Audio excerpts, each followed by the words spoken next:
All right, welcome back to the channel, everybody. But before we get into this video, we do have a free gift.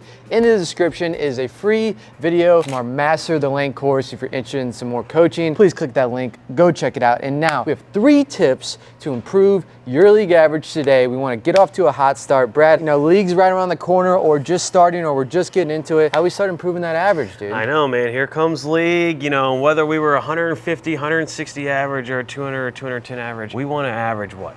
10 pins higher this year. 10 pins is nice. That's a lot. We just want to see some improvement, especially as a bowler. We just want to keep improving. That's the best thing about bowling, is you can always improve. Okay, so we're going into the league season. What is probably the #1 thing I would tell people to make sure that you do to get your average 10 pins higher? And it would be to stop doing the dumb stuff. Now, what is the dumb stuff? I'm gonna specify it as spares, all right? You can do a lot of dumb things on your first ball. We do it all the time. It's kind of funny, actually. But I wouldn't consider those dumb things, because the first shot of bowling is hard. It's got to hook, it's got to do the right thing. You can play here, you can play here. Everyone has a different thought, angle, ball, but when it comes to spares, it's essentially the same thing. I have the same task as Kyle, as a two-hander, as a lefty, and that's to make sure this ball hits that 1 or 2 or 3 pins roughly. You just got to hit the pin, okay? Now, over a course of a season, you might shoot 600 one night or 550 one night, but with 2 or 3 mismakeables, and it's like, all right, yeah, it's somewhat typical. It's not gonna be that big of a deal. It's only 20 or 30 pins. But these things add up like crazy. I mean, if you're in there missing a couple spares a night over 30-something weeks in a league, that's your 10 to 20 pins of average right there. And all you need to do is to get in and get some repetitions in. So I'm gonna throw a spare shot. What I would do, if I wanna get better at spares for this upcoming league season, just put a little bit of time into it. We're not teaching you how to hook a ball and get all this pin action. No. It's a game of repetition. It's target practice. You get in there, you grab your ball. I'm gonna shoot it a 10 pin. Probably gonna miss it. I'm gonna try to take it off clean. And I did, yes, that was my goal. I just wanted to take it off clean. That was the best 10-pin shot I've seen you shoot in like a month. I know. Pretty good. But that's pretty much what spares are. It's target practice. And the most common ones generally are the corners. If you're left-handed, you probably hate the 7-pin. If you're right-handed, you probably hate the 10-pin. But if it's a common leave in bowling, you gotta be pretty good at it. So now I'm gonna come over here. I got a full rack in front of me, and I'm gonna shoot the 7-pin. Oh, I've got it. I mean, you picked it. I picked it, and that happens. You go in full rack, have a normal game going, you pay the couple bucks for a game, but you just go in there and you practice at shooting the corner pins. Because if you can pick a 10-pin and a 7-pin pretty cleanly, they're the pins that have the least amount of room to pick. Yeah. So if you're good at those, you're probably good at a 3-6-10, 2-4-7, I guess the 2-8, a couple of the ones that require a little bit of a hook shot, maybe those are a little bit different. But the ones that you need to throw straight at, especially the corner pins, it's target practice. It's just get in there. The pattern doesn't matter. We just have our spare ball, Yeah, it's like just take care of the low-hanging fruit of the spares. Like, we just got to get reps in. There's a good chance we haven't bowled in a while. There's a good chance it took the summer off. We haven't bowled league. And it's like just get in and either have a practice session before league where you just go shoot some spares and get acclimated to it. Or, in that practice session, the 10 minutes of practice you get before the first night of league, just shoot some spares. Because we want to get off to a hot start in the league. We don't want to be, 4 or 5 weeks in, our spare game is still out of control, because those are pins we're giving away to improve that average. We want to try to get ready week 1, week 2, we're firing, we're getting closer to our bowling form. And in terms of improvement, there's a lot of weeks where, you'll bowl a really good score for whatever that may be to you, but because you struck a lot. Those nights happen. But I don't necessarily, there is some improvement there, but that also is just some nights the stars line up. The nights where you can't strike and you drain every single spare, that's how you can tell you're really improving. Yeah, your floor is getting higher. Yes, so your low scores, you're just trying to improve those low scores, because you're right, you're gonna have those weeks where, man, it feels nice, just lane is great, everything's happening. It's just when we have that for game 1 that is a little shaky, and we have a 7-10 and a 4-9, and then all right, if we miss spares on top of that, then we start having those really low series. What is your least favorite spare to shoot? I would say My least favorite spare, especially on a house shot, is probably the 3/610. 3/610. Because like all my left side spares, I'm hooking at them on a house shot because it's pretty easy to do. It's like, it's really hard to miss a 7-pin hooking at it on a house shot, especially if you have some practice. The 10 pin's fine, the 610's fine, but the 3/610 requires some accuracy. It requires a little more and the right angle. So what do you do on your 3/610? So if I'm practicing here, and this is my 10-minute warm-up, one of my shots is going to be at the 3/610, just so I have the angle down, and I want to hit the 3/6 in the face. So for me, I stand pretty far to the left. My left foot is on 20, 25, 30, 35, 36 is where I kind of am dialed in. And I just want to make sure that my swing is kind of dialed in, that it's going, when I stand in my spot and look at my spot, that it's going towards the 3/610. So I like to stand on 36 here, and I actually look at 27 at the arrows. And I just want to like throw a shot in my practice session. And this is, I haven't thrown a spare shot yet, so this is replicating the exact thing. And I just want to make sure everything's like aligned. For me, in my spares, it's all about the setup. I want to make sure that I'm setting up the same, because if I'm a little too open or a little too closed, that's going to dictate maybe my push away might go in a slightly different direction, and that's going to cause me to be a little inaccurate. So I want to make sure that my setup is right, everything feels right, and everything's just going towards that 3/610. So here we go.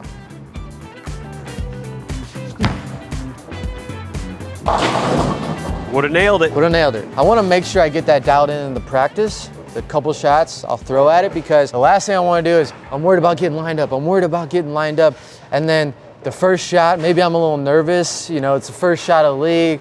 Adrenaline's going to touch, and I elbow it, and it hooks too much, and I 3/610, and I never threw a spare shot in practice, and I haven't shot a 3/610 in 2 weeks. Yep. It's like, I want to be ready for that moment. I want to make sure I give myself the best chance of making that. Yeah, you want to make sure you're improving on your spares. It's the simplest form of the game. It's the most annoying, but you don't have to worry about pin action and how do you get the angle and the rev rate and the ball. And no, it's literally just target practice.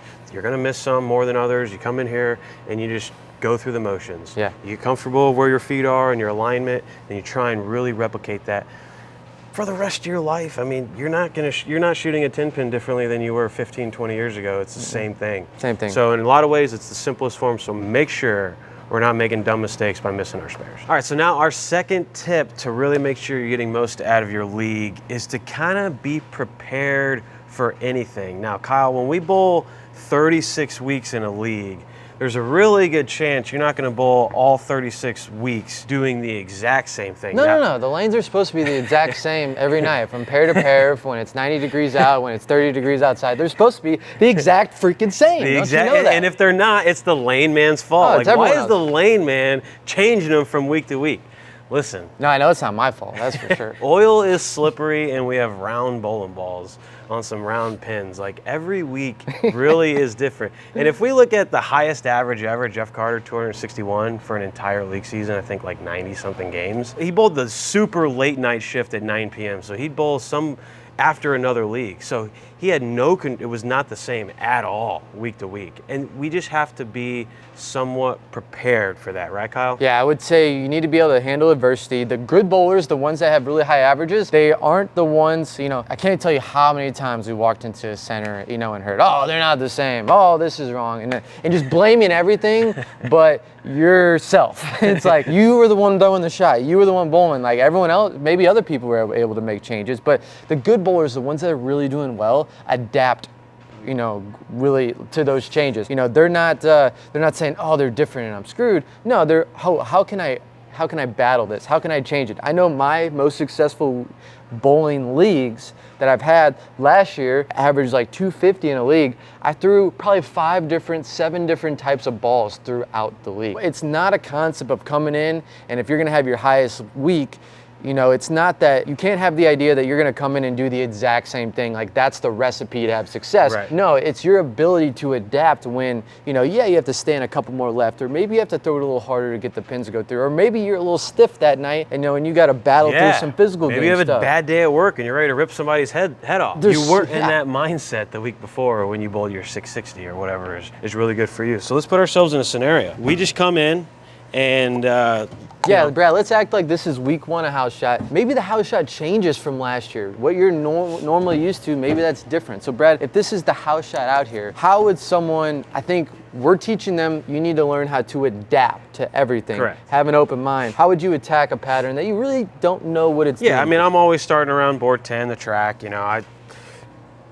you could start farther in, but to really understand what the lane's doing, we need to know second arrow of the track. That's where the big hook guys can get it there. The straight guys can play a little more on top of it. So I'm just gonna throw a shot out here to the right. And you know what? If it works, it works. If it doesn't, that's fine. I think that's pretty good though. Okay, so let's say I throw that shot.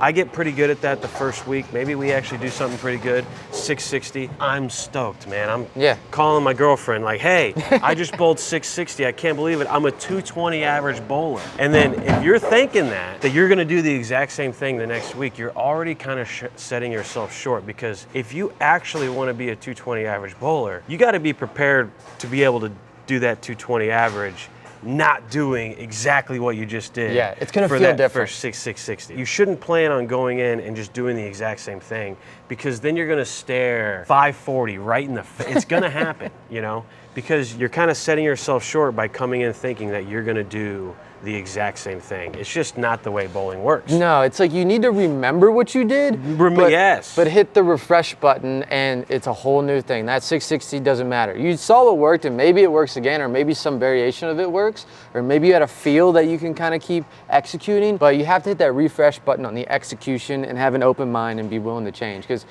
there's a chance that maybe you didn't move all night because maybe the people you were bowling with are just through urethane all night. Yeah, like there's no rev rate or something. The next week you're bowling against me and Brad, and we're 5 left of you, chopping them up. So, having that open mind. Yeah, so I say, you don't have to be an expert at playing all these angles and all these hand positions and stuff. You don't have to be able to manipulate your rev rate and all, but have a couple of shots. If you're totally a one-trick pony, an up 10 dumper, whatever other name we can call it. If you're one of those guys that just likes to do one thing, well then you're already, it's gonna be hard for you to average higher. It's gonna be hard for you to improve. The improvement comes from just being able to do a couple different things. So you average 220 your first night playing up the track. You didn't have to move a whole lot the next week. You're bowling against a couple two-handers. They're throwing surface. Now you have to move quite a bit. Well, what do you do on that night? Well, you just throw a little bit of a different shot. So we're gonna move inside here. I'm gonna move, 15 boards to the left, a much bigger hook shot.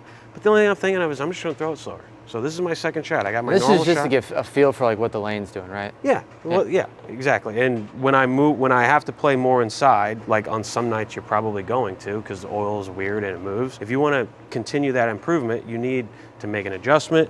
But the difference is I'm playing a bigger hook shot. All I'm doing is throwing it slower. I'm not trying to be an expert on having this big hook shot or anything. I'm just playing my second shot. It's like a second shot in tennis.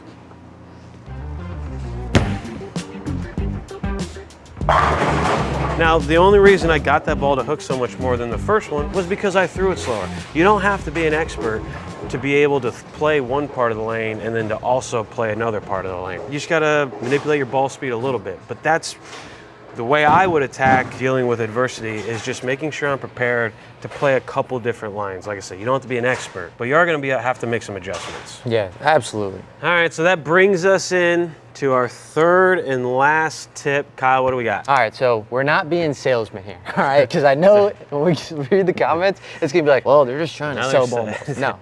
Really, if you want to buy a ball, go for it. If you don't, guess what? I don't get any more money if you buy Storm bowling balls or not. But if you do, you should buy a Storm bowling ball.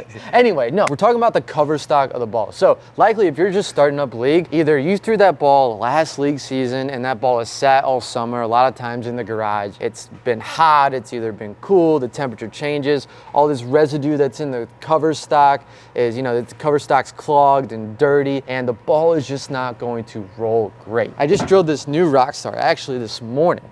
And you can just see that. I threw a couple shots with it, but you can just see the cover's sticky, tacky. I just know this is gonna read the lane well. As opposed to, I have this old Phase 2 here that you can just tell it has some games on it, has some wear and tear. Now, if we're going to bowl league, and maybe we're not the sharpest, in my opinion, if I'm not sharp and I'm throwing some cover stock bowling balls that aren't the best or aren't great, I'm not really setting myself up for like a success at the beginning. I'm kind of setting myself up for a slow start. So not saying you need to buy a bowling ball, but I am saying if you need to improve your cover stock. So what's a way I can do that by not buying a bowling ball? Well, take your bowling ball that you threw last year and go to the pro shop and just clean it, get it resurfaced. Just that way the ball is just gonna help you out more. Yeah, and listen, this is, leagues are pretty long, 36 weeks. So it's kind of funny because we've bowled so much in our life that we can tell, like, that is true. I guess the look of a brand new cover and how like important it can be. If you're starting off your league season with balls that have 100 games on them, it's hard to know,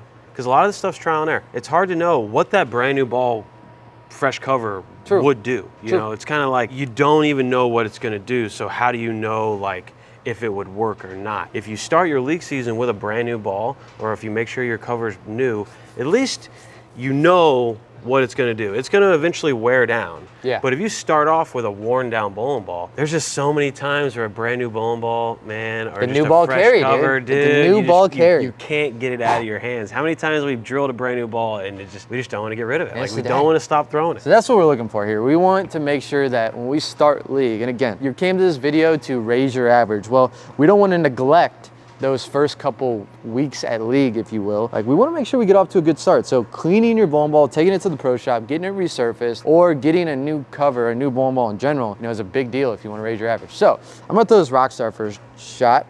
I just got it drilled. This might be a warm-up shot. Don't judge me on it. And let's see how we're doing.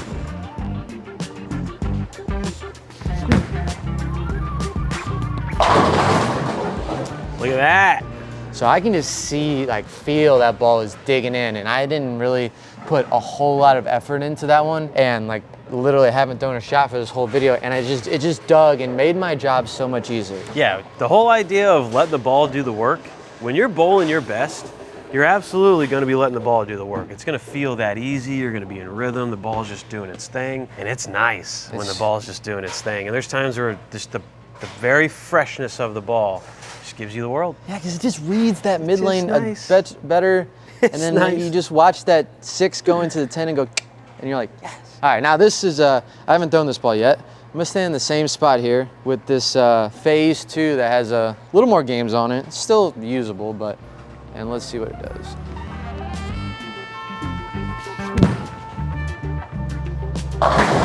Okay, so you can see Rockstar, new cover, high flush, phase 2, used cover, coming in lazy behind the pocket. That's still a usable ball, but that's how much a new cover, like I just drilled that one, it's digging into the lane, it's hooking, it's giving me everything I want to see. That's why the cover stock makes such a big difference. And there's a lot of bowlers out there, let's call it around the 150 average, that just simply could probably average 160, 170, 180, 190 if they just had a nice ball, a ball that will give them good reaction. Sometimes you just got to get in the pro shop or you got to change a surface to really get that ball reaction that makes you feel comfortable. And I get it, guys. We're not expecting you to go out. Bowling balls are expensive, and we're not here saying you got to go buy balls to keep up. We're just saying that taking your ball, if you want to go just get it resurfaced in the pro shop, that's $5 or $10 or $20 max, whatever it is. And bowling balls are really expensive. So I just don't want them to think that we're like, hey, yeah, you can only be competitive if you go buy $700 with bowling balls. That's not what we're saying. Just make sure you keep your cover stock clean, keep it up to date, and just know that if your ball does have like 100 games on it, it's not the same ball it was 100 games ago. All right, guys, there you have it, the top 3 league tips that we have for you. If you're bowling league this season and want to know what you can do to get better, just let us know what you want us to talk about in the comments. We would appreciate the feedback as always. We should bowl league again. That's what we should do. I feel like I was bowling at my best when I bowled a league. Really? You yeah, think it I think you out? there's something to just going through the motion. I really do. You saw league as a more like relaxed practice session going through it, or were you trying to like compete, or well, no, a little bit of both? I was having fun with my buddies. Yeah. That's where it's fun for me. But it's 3 games. It takes 3 hours. There's a lot of transition, and you just go through the motions. It's important in bowling to go through your approach. Like, it just makes things much easier. Whereas when I don't bowl league, I go 4 to 5 days sometimes without bowling, and What good does that do? Or bowling with other people. Or Like you just practice by yourself. It's like, oh, lanes aren't really changing a whole lot. Yeah, you can just kind of do what you want. They're not changing a bunch. Yeah, maybe we'll bowl a league. Anyway, guys, there you go. Good luck to you. Hopefully these 3 tips help, and we'll see you in the next one. Later.